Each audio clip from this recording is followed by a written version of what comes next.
Your name and your profession. Alright, y'all. Hi, my name is Alyx Baye. I am a singer and songwriter based in Baltimore, Maryland. And I also do have production, a little producing under my belt too. So, yeah, that's what I do for my profession. Okay. Your first song.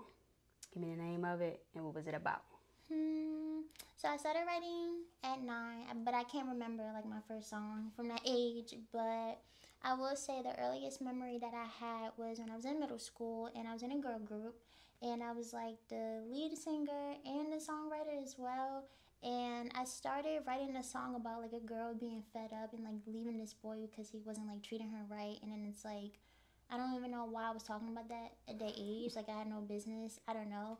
But I kind of just felt like, because I've seen that so much in my experience, where it was just like, I guess it just felt easy to write it that way. But like I said, obviously the girl group didn't go through, but it was just something fun to do. But that's like my earliest memory of having that. Okay. Do you find it easier to sing or to write the songs?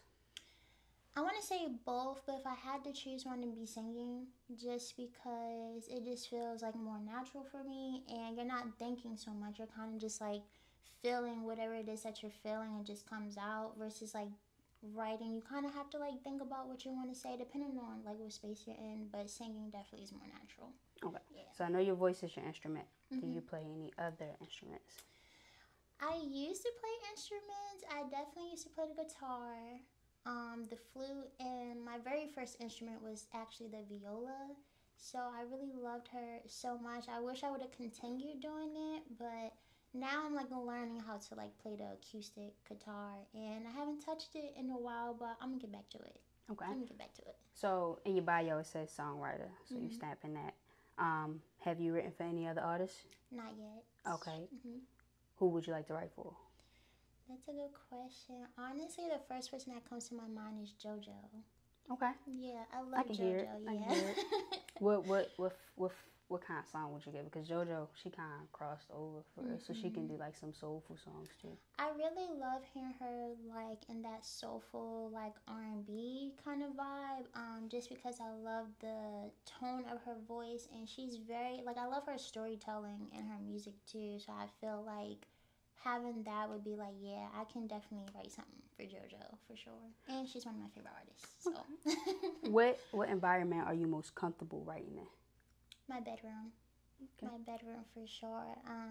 My music is very personal, and that's how like I started like learning how to even like engineer and like do production and stuff myself. So I had myself in a room for like hours and hours and hours, and it's just something about being in a room where I'm like very intimate with the mic, and it just feels so like I'm just like explaining all these secrets and all these real feelings without anybody kind of like being there, so I can like not, I don't feel judged in a way. So the bedroom is like my safe place, or the bathroom in the shower. Okay. Yeah. What artists are your inspirations, or like those who like inspire you to make your music?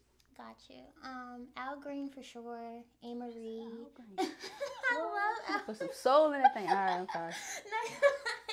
I love Al Green for sure. A. Marie, love her. She's so underrated. I feel like people just don't give her enough credit. The Isley Brothers, the Bee Gees, the Doobie Brothers, and Aaliyah, definitely for sure. She's influenced me a lot when I was young. And definitely SWV. So Okay. I love them as well. Okay. What do you think is the scariest part about writing a song, or like just creating it and giving it to the world? The scariest part for me is like allowing people to be in. Like, even though I love, like, it's so weird because I love like sharing emotion and like sharing my life stories and stuff, but it's very, when it gets like super honest and very transparent, I'm like, I don't know if I should put this out there, or I should hold it back, or what if I'm putting out too much information. So that could be a little scary sometimes, just like really putting yourself on the line. But then it's like people actually gravitate towards that, and people love that. So I think that's what the outcome is, just what makes the experience more better. Okay, so between the sheets is like a more seductive, more open, Yeah. giving of yourself type song. Do you feel like that song is like a staple of you like coming out of your shell pretty much? That song is definitely different, just because it's a little more sexual. It's a little more, like you said, seductive. But I also feel like when I wrote that song, because I wrote that song like due to COVID, and I was like freestyling one day in my room, and I was just like writing. Like I just had this like burst of like inspiration to write it down, and I was just like, it just felt empowering, and that's the whole like purpose of the song. It's just like I want people to feel very comfortable in their sexuality, and people should embrace that more. It's empowering. It's more like, I'm in charge, like I wear the pants, like you do what I say. So I was kind of feeling very cocky when I wrote that song. So I was like, everybody loves it. Like I think people are so surprised too, because when they hear my voice, they're just like, okay, like she's cute, and then when you hear the song, it's like, who are you again? Like what is this? And it catches people off guard. So I love that song. So it's like a lot of my friends' favorite songs and things like that, and I get good reactions. So Between the Sheets was definitely me coming out of my shell. Does anybody ever told you sound like Michelle when you All talk? the time. Okay. All the time. I should be rich by now. You should. I should be rich. I'm telling you, I think that's my mom. I really Okay. believe that's my mom. Like, if you see this, like, we need to do a DNA test or something, because I'm your long lost daughter. Okay, so you have a lot of singles. Mm-hmm. Could we expect like a project soon?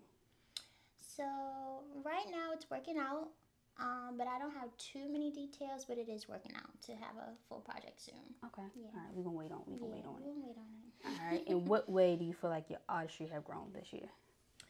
I want to say for me, it's being able to like step out and be out a little more, like when it comes to networking and like putting myself out there with like performances. It kind of still had just started for me, but before, like I said, I was just like locked in my room, just like letting people hear from me, like in my bedroom, like in closed doors, like I wasn't out performing. So it's still scary. I still get nervous like doing that, but it's actually like very fun and very entertaining. So I am proud of myself for like fighting over to just be more out there and like just find my community as well, just be a part of what's going on, and not trying to have like this negative perspective where I feel like, oh, everybody's gonna be in my business, blah blah, and it doesn't even have to be like that. So I'm proud of me. And we're done. Awesome.